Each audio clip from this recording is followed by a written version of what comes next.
Namaste. At the outset, I would like to thank Sakar, Anand Bhaiya, to give me this wonderful opportunity to talk in the series Sri Aurobindo, Eternity's Delegate. So, my topic is Sri Aurobindo, a national educationist. I would like to start my talk with a few lines from Savitri. Affiliated to cosmic space and time, and paying here God's debt to earth and man, a greater sonship was his divine right. His soul lived as eternity's delegate. His mind was like a fire assailing heaven. His will a hunter in the trails of light. Now, these lines describing Ashwapati are apt to describe Sri Aurobindo as no ordinary son of India. He is the chosen one, eternity's delegate, and enjoys the sonship of the Supreme as his divine right. He is like a blazing meteor of spiritual light. His love of India was a flame which gradually turned into a blazing fire, inundating his entire being and the whole nation. He was born to lead India, to rediscover her true spiritual identity. He declared in his letter to his wife Mrinani Devi his absolute conviction of his national work. He said, "I was born with it. It is in my very marrow. God sent me to earth to accomplish this great mission." After his accomplished education in England and his return to India, he plunged himself into the study of a great literature, along with getting familiar with the prevalent political scenario of those times. His engagement during 1906 to 1908 was intensely political, and he wrote articles filled with rhetoric and fire, urging the people to wake to the call for freedom from the British rule. Following the period after his release from jail in 1909 May, his discourse turned to other issues of national importance that needed direction. The focus was on topics of philosophy, yoga, culture, art and literature, education, expressed through the English weekly Karma Yogin. Sri Aurobindo affirmed the core of Indian culture to be spiritual. He describes the four powers of the ancient Indian spirit in four aspects. Firstly, he says that spirituality is the master key of the Indian mind. Secondly, he states that she has stupendous vitality, which is expressed itself through myriad forms of life and creativity. Third is that of a strong intellectuality, seeking for the inner law and truth of things to be put into practice. And finally is her ability to carry a philosophical thought to its farthest point, the sounding of extremes, we can say that, and then the synthetic impulse of mind and life. Now, all of the four underwent a decline under the British rule. Now, this apparently definitely seems to be a deliberate plan to break India and take away the confidence of the people in our culture by wiping out the Indian model of education, thus succeeding in completely removing the ideals of ancient education, which was essentially spiritual in spirit. The knowledge that India had, I think all of us know this, in the past was phenomenal. I'm speaking of 10,000 years ago, when Europe was still using bow and arrow to kill animals for survival. It is a known fact that we had the knowledge of the earth being round as shown in the image of the Varaha avatar, saving the earth. And also interestingly, the mutually revolving stars of Arundhati and Vashishta. I think we all are aware of the practice that during the weddings, this the bride and the groom are shown the stars of Arundhati and Vashishta, and they knew about the revolving movement of the stars. They even knew how to distill zinc or to make rust-proof iron. It seems they had really no physical instruments for doing this, and instead relied completely on spiritual insight acquired by the practice of meditation, yoga and pranayama. Now, the basis of science, we should understand, was spirituality. And the scientists first were yogis, and this is the spiritual wealth that our country had, and this was systematically destroyed. The British rewrote our history and left us with a legacy of shame of our own culture and traditions. And unfortunately, this still prevails. The new education system that was introduced had nothing in its practice which reflected the noble spiritual culture of India. Instead, education was based on European materialism. They had the intention to weaken Indian culture once and for all by introducing the English language and making us feel like second citizens in our own land. Now, in August 1906, there was a proposal for national education which was included as part of the fourfold program of the new Nationalist Party. The then movement began well, and many national schools during those times were established in Bengal, and many able men became teachers, although the program could not and did not last very long due to the prevalent conditions. And we all know the British were ruling our country, and it was very difficult for the Indians to carry on with their own kind of program in the Renaissance of India, in trying to rejuvenate India. Now, the Bengal National College started from 15th August 1906 with Sri Aurobindo as its first principal.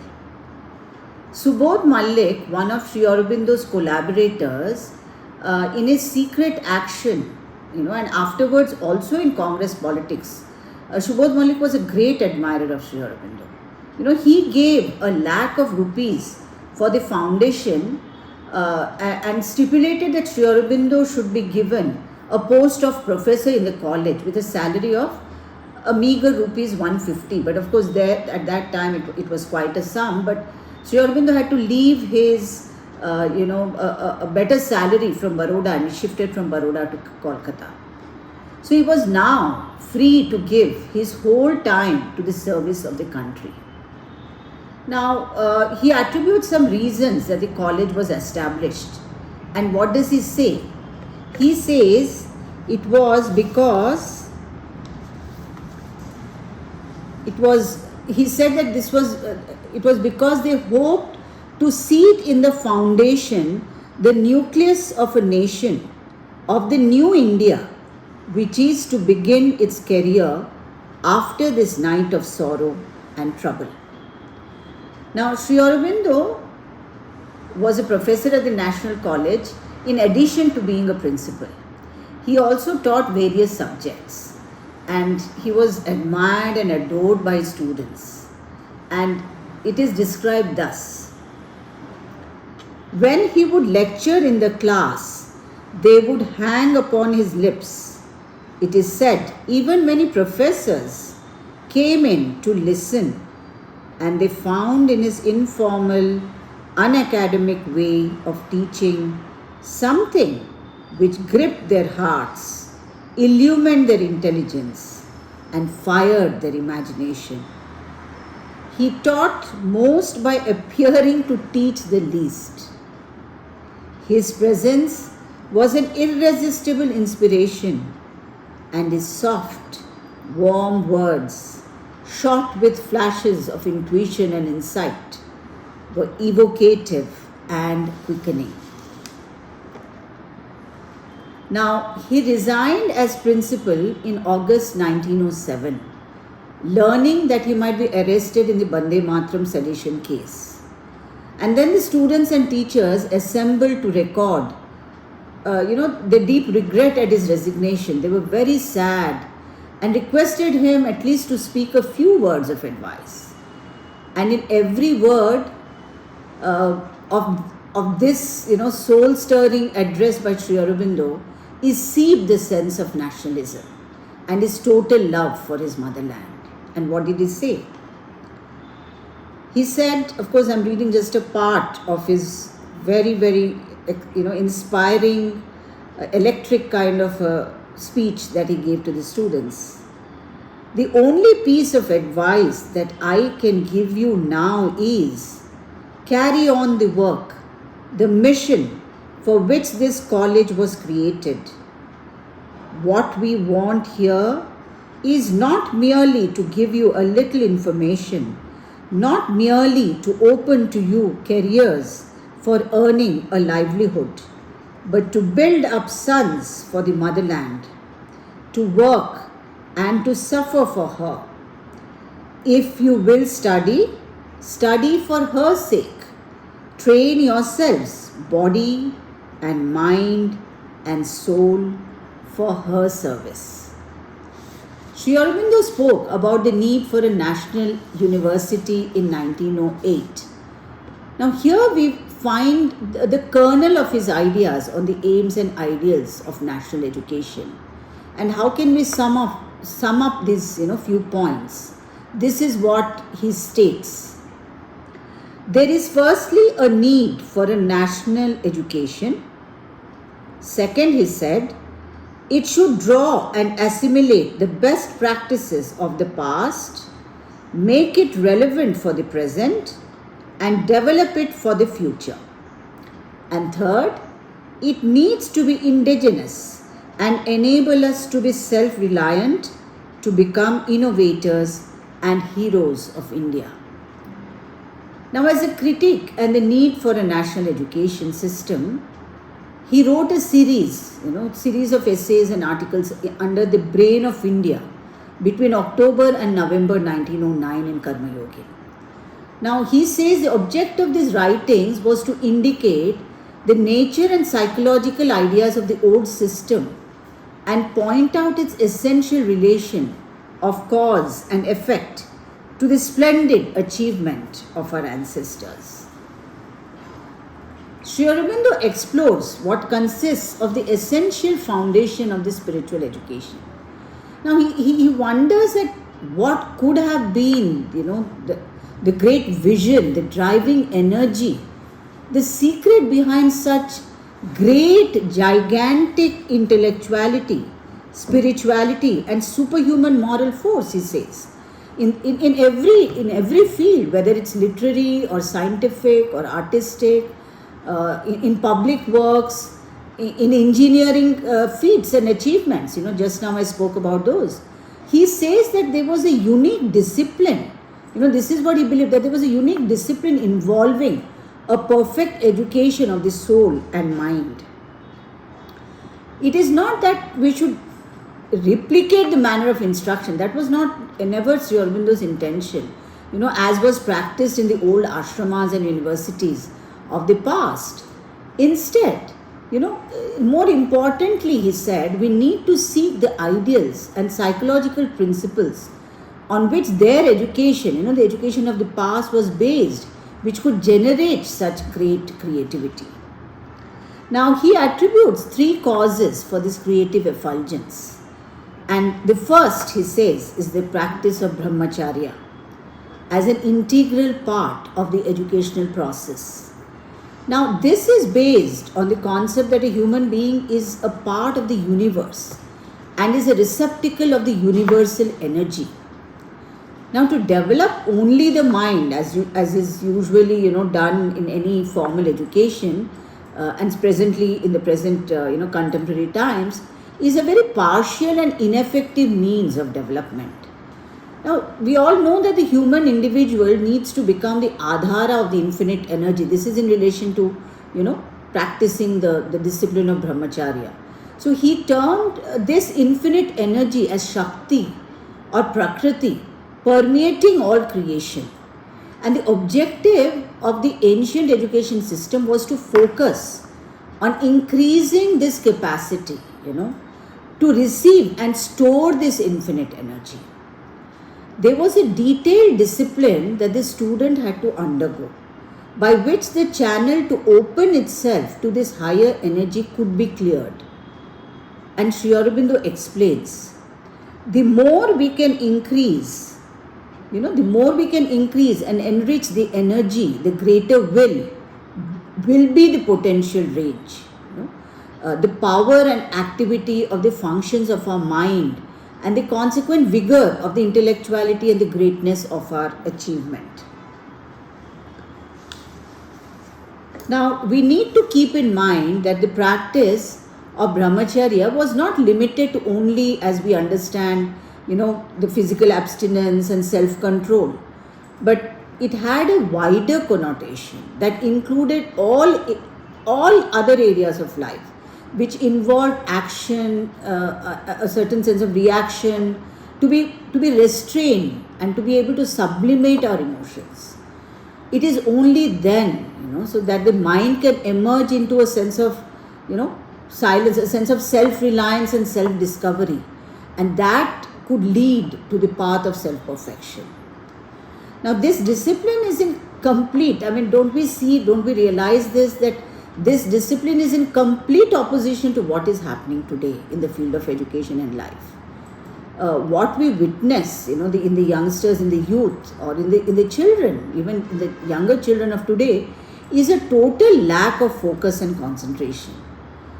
Instead of being, concentrated, they're plunged in a world of complete distraction, compounded by digital technology. Always their noses, in front of the laptop or in front of the smartphones, so always engaged in that. Now, this dispersal of energies seems to be the cause of the lack of original thinking and creativity. And this is what Sri Aurobindo calls as the poverty of thought. He says we are poor in thought. India really needs to gain in the power of thought. Now, leave alone being inspired and guided by the light within. That is a far cry, isn't it? Now, it seems the ashrama of the brahmacharya has been overtaken only by the second ashrama, which is the grahastha. Where the youth of today is engaged only in what we call as instant sensorial gratification, the instant culture. So this is what has completely overtaken the youth today.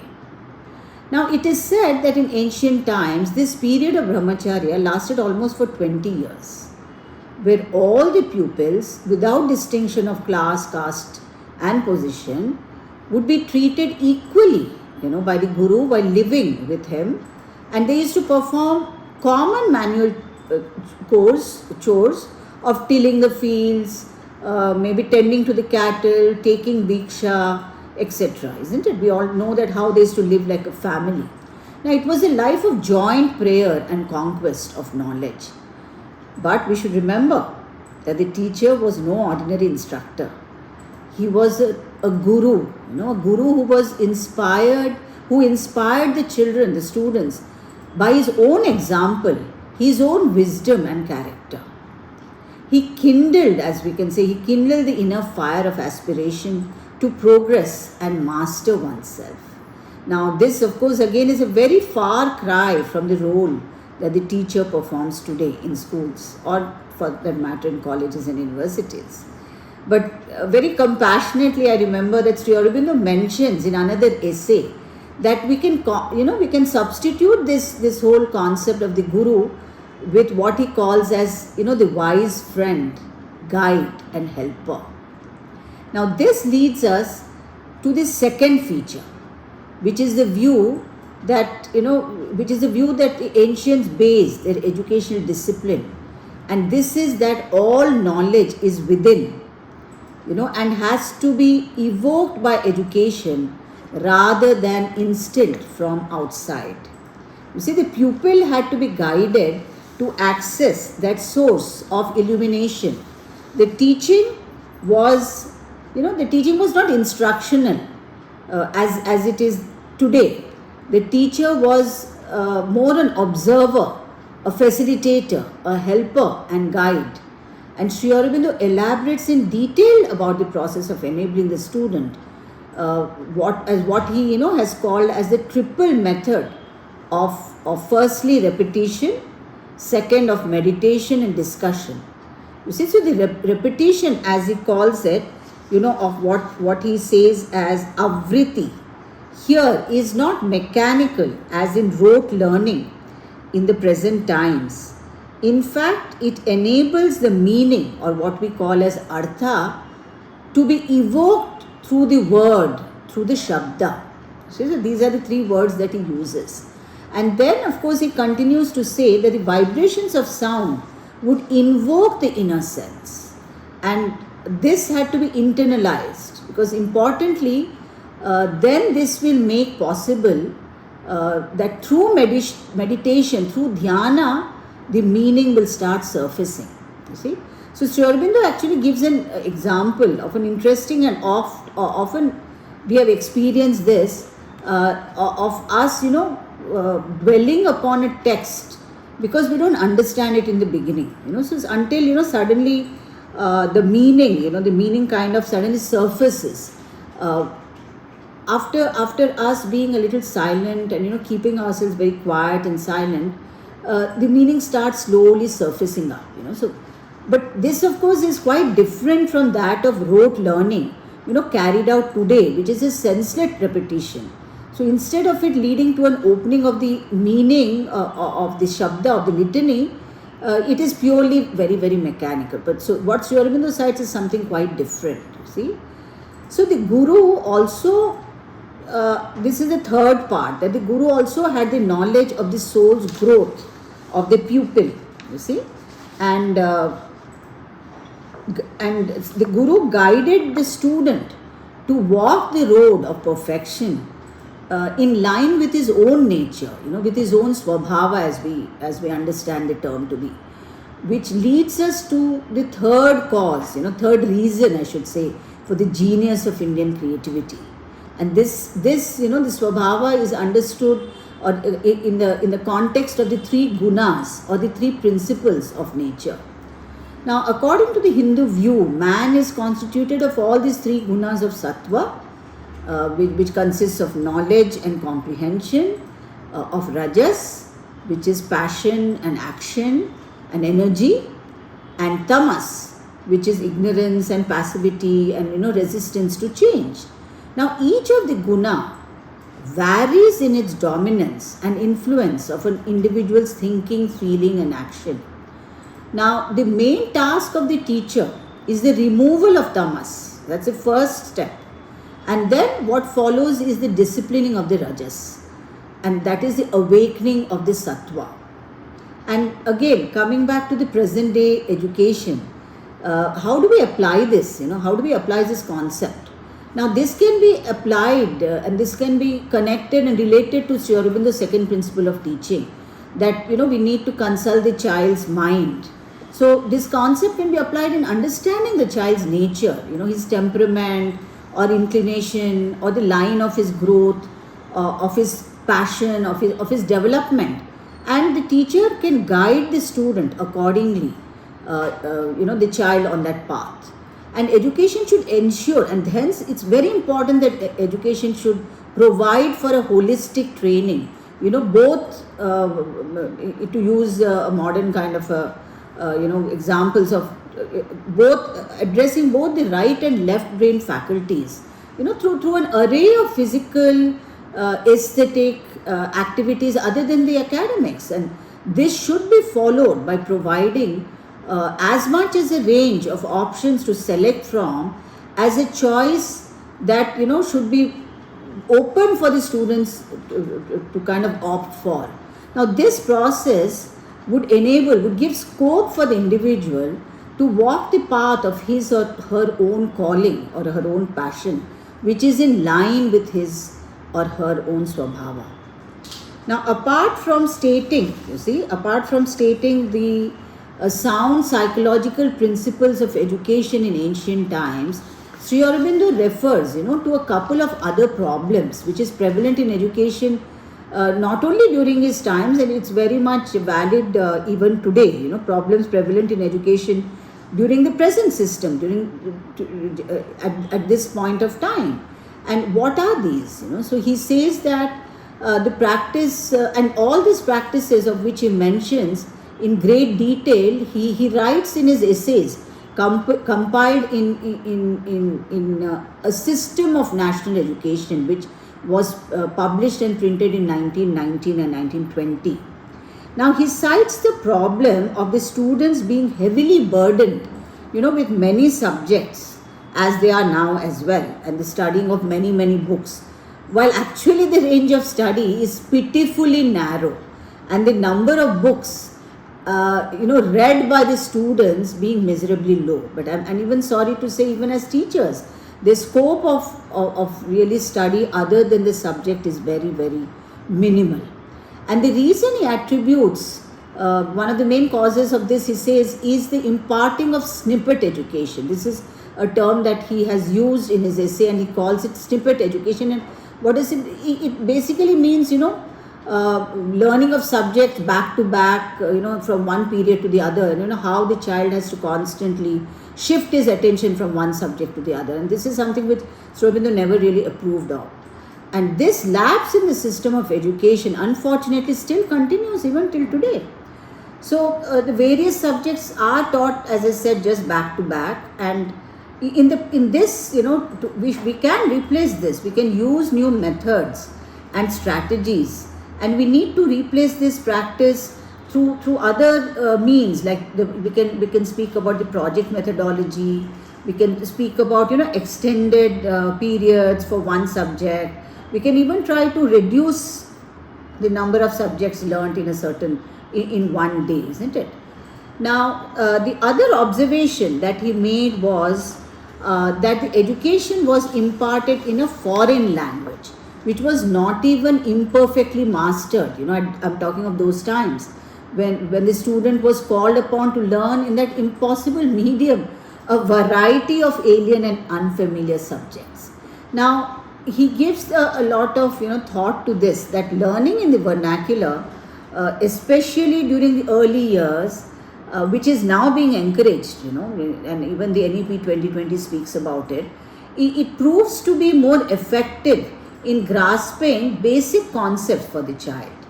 And this is a very important subject that Sri Aurobindo placed in the scheme of national education, So now another one, apart from, learning through the vernaculars, is a very important subject that Sri Aurobindo places is the scheme of national education in art, which is art and aesthetic development. Now his commentaries, in the national value of art appeared in 6 installments in Karma Yogin in late 1909, where in great detail, where he elaborately explains how art in all its aspects, and its possible and its great influence that it has in the development of a human being. Now he gave immense importance to this inclusion of art training in education, which according to him facilitates the synergy between what we call as the inner and the outer domains of an individual. Now, the development, how he explains in this national value of art is the fact that he says the development of aesthesis purifies the emotions.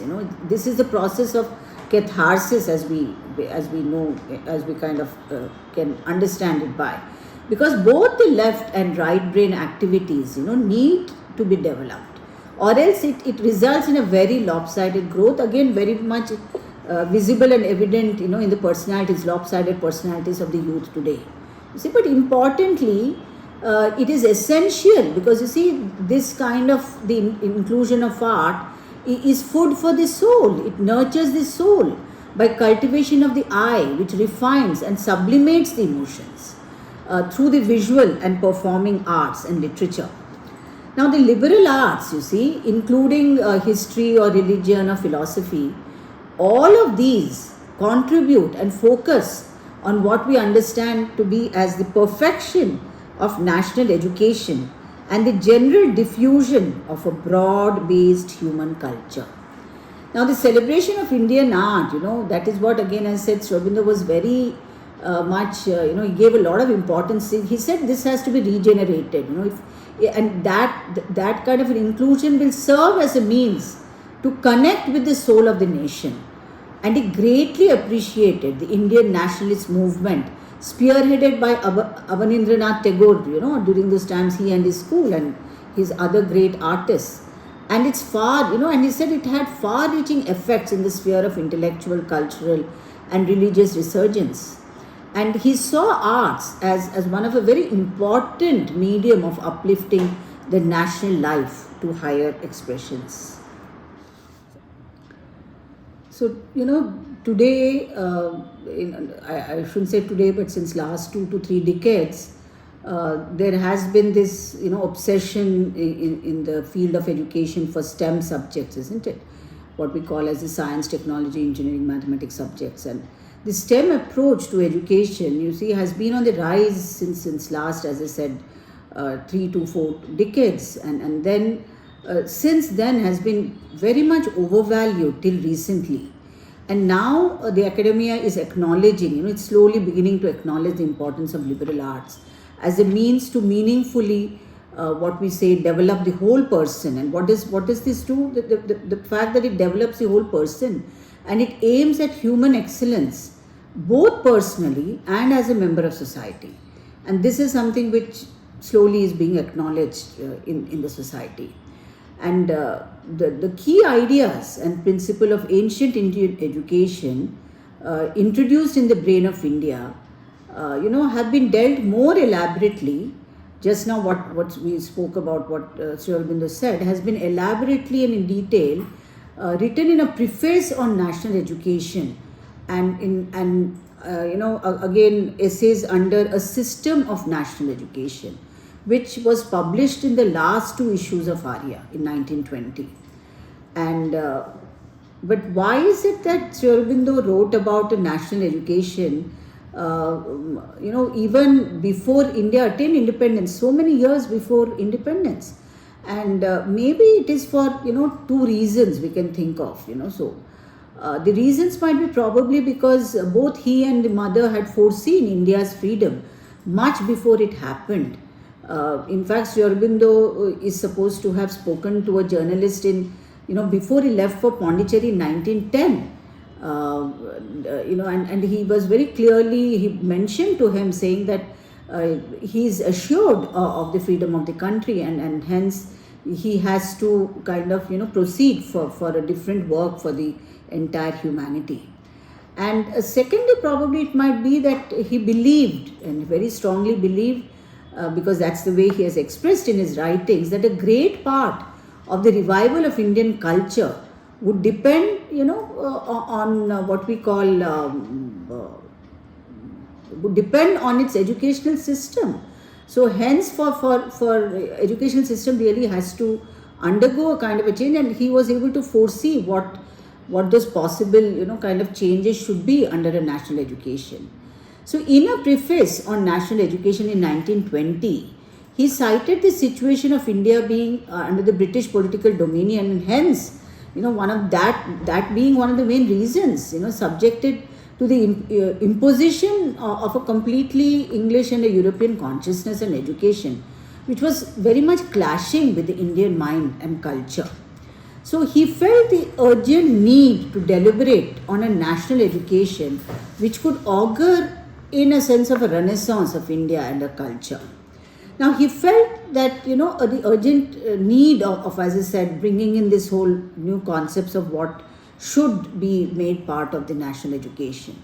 And so before that, he raised, of course, the very fundamental question of what we mean and understand by the term education itself, So, because in order to design a national education, one has to understand what we really mean by education, isn't it?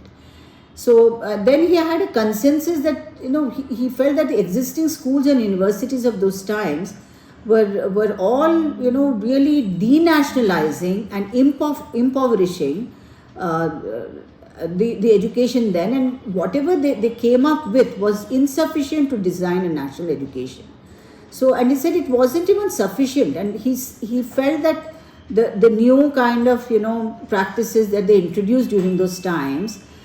He said that, he felt that just to tag on the word national by introducing certain differences, certain minor differences or certain additions, subtractions, or modifications of detail of curriculum, to kind of just add it up, like to tack on a technical side, we can say.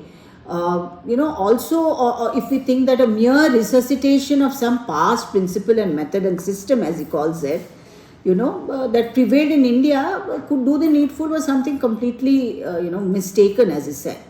So, according to him, a mere variation and adaptation of foreign systems with a gloss of Indian color, he was very sure would not serve the purpose. And then Sri Aurobindo says that, and I quote, it is an education proper to the Indian soil and need and temperament and culture that we are in quest of. Not indeed something faithful merely to the past, but to the developing soul in India, to her future need, to the greatness of her coming self-creation, to her eternal spirit. Now, this is what makes Sri Aurobindo truly a national educationist.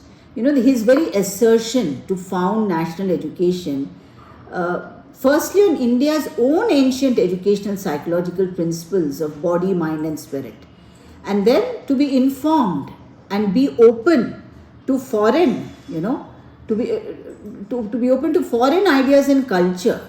He wasn't close to that, but to establish our right relations with the world around us, you see. And he warned us of the dangers of a false patriotism, where we are just clinging to the past forms, and that, according to him, becomes an obscurantist kind of a retrogression to the past forms of culture, which are already dead, which are already gone, which serve their purpose, but they are no more relevant now. So, as education, we should understand, is a thing universal and without borders, and it is very dynamic. It has to grow and develop all the time. So, he said that the contention is not that the actual, system of ancient instruction be restored in its outer features. That was not what he meant, So, as many of them are not suited to modern requirements, because he said, nor will the mere inclusion of the matter of Indian thought and culture in the field of knowledge make a system of education Indian. You see how interesting. I'll read this again. He said, nor will the mere inclusion of the matter of Indian thought and culture in the field of knowledge make a system of education Indian. You see how interesting. He says, education being a thing universal and without borders, he advocated the importance of contemporary knowledge and said that our education must therefore be up to date in form and substance and modern in life and spirit. So he was very particular about that. So the modern methods, of science needs to go hand in hand with the ancient scientific discoveries of India. He was very clear about this. He said that the problem is not of modernism, and antiquity, not of modern and the ancient, but more of the need of being indigenous, to be able to tap into our own greater inner potentialities, along with advancing, education into the future. Now, this is what he really wanted, you see. So, we should no longer confuse education with the mere acquisition of knowledge. I think by now we know that this is not just information per se, because information is something which, with the press of a button, every one of us is able to access, and it is so easy to access information. So that should not be the case. Instead, he said its central aim, is the building of the powers of the human mind and spirit. That is what is important. So the evoking of knowledge and the will and power to use knowledge, and character, we may say, is the character culture ought to be the main focus. Now, how do we make this possible? How do we make this possible? When we rely on learning through our own vernacular languages in Sanskrit, so this can be possible through that. And why is it so? Why is Why do we think that this is the right thing? Because he says the caste of the Indian mind, its psychological tradition, its ancestral capacity, turn, knowledge, bring in cultural elements of a supreme importance. You see? So he nowhere, and of course he himself was a master of the English language, so he does not discredit the learning of the English language. No, but just as the vernacular and Sanskrit languages, he believed, and we all believe, that gives us the innate sense of our own culture. English language is obviously helpful in knowing the life, the ideas and culture, of other countries, and to establish our right relations with the world around us. So this is what really English has been able to, provide India, and to be able to really become a global power in the world. So he declares that this is the aim and principle of a true national education, not certainly to ignore modern truth and knowledge, but to take our foundation on our own being, our own mind, our own spirit. The other point that he makes, is that we should not fit ourselves into the European paradigm of life or education. So he warns us of that danger. But instead he says that we should assimilate their ideas, the European ideas, to forge into the future, to create the civilization of the future. And what is the principle and the form that national education must take in India? He raises this question. And he states that we need to make clear to ourselves what the national spirit, temperament, ideas, need, demands of us through education. And then he explains that there are three aspects that we require to take into consideration: the individual in his commonness and in his uniqueness, the nation of people, and universal humanity. So firstly, he makes an observation in relation to the human individual. He says that the human being in India is not considered merely a son of physical nature, or kind of a humus, or developed by nature for that matter. Instead, the human being is seen as an individual soul, as a portion of the divinity, enwrapped in mind and body. An individual is a conscious manifestation in nature of the universal self and spirit. Now, all the aspects of his outer personality, so the mental or the emotional, the vital, and the physical, are seen as extended powers of the soul that manifests and expresses through them. Now, this is the first part. Now, secondly, the individual needs to enter into the right relation with the life, mind, and soul of the people to which he belongs.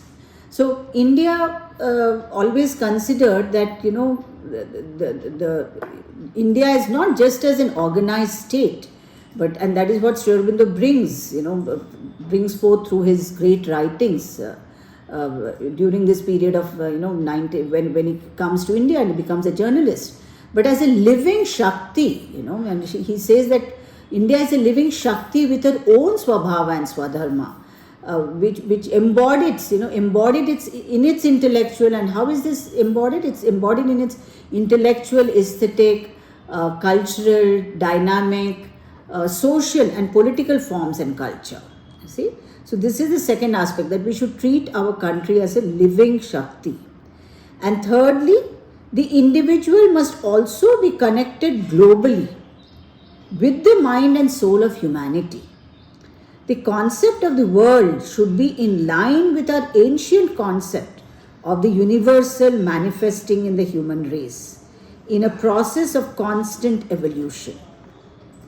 He says it must be the idea of the spirit, the soul of humanity, advancing through struggle and concert towards oneness. It recalls the concept of Vasudhaiva Kutumbakam. The world is one family of the Supreme. Now this is the central motive and the guiding ideal, that true education will be that which will be an instrument for this real working for this real working of the spirit in the mind and body of the individual and the nation. So we see that at the very heart and center of Sri Aurobindo's concept of national education is man's highest object. And what is this highest object? It is the awakening and the development of his spiritual being.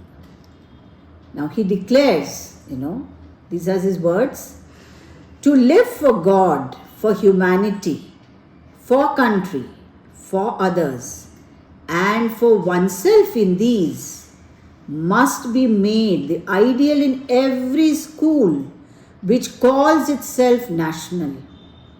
It is this spirit of Hinduism pervading our schools which, far more than the teaching of Indian subjects, the use of Indian methods or formal instruction in Hindu beliefs and Hindu scriptures should be the essence of nationalism in our schools, distinguishing them from all others.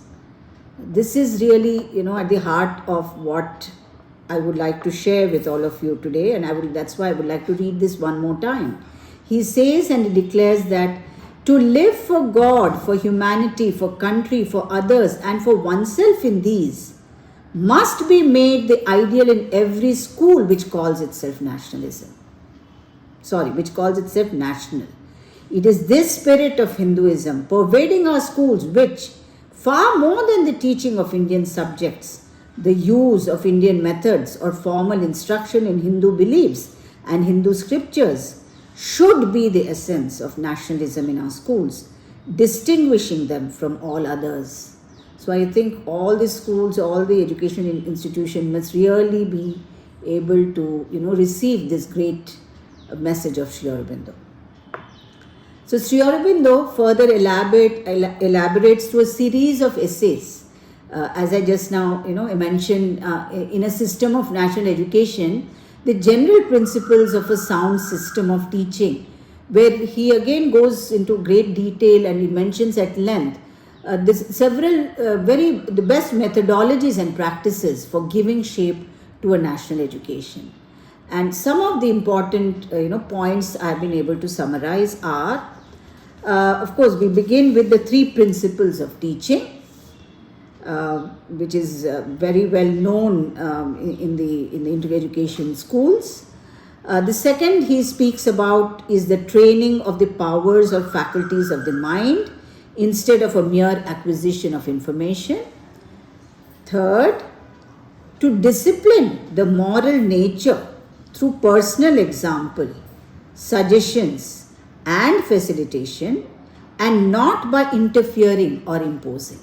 We have to be very mindful, the teachers have to be mindful of this point, that we need not, impose ourselves on children, but suggest and be facilitators. Fourth, to learn 1 or 2 subjects at length instead of learning in snippets. I've spoken about this earlier. And fifth, learning in the vernacular and the importance of Sanskrit. So I think even NEP 2020 talks about how we should be able to introduce Sanskrit in our schools.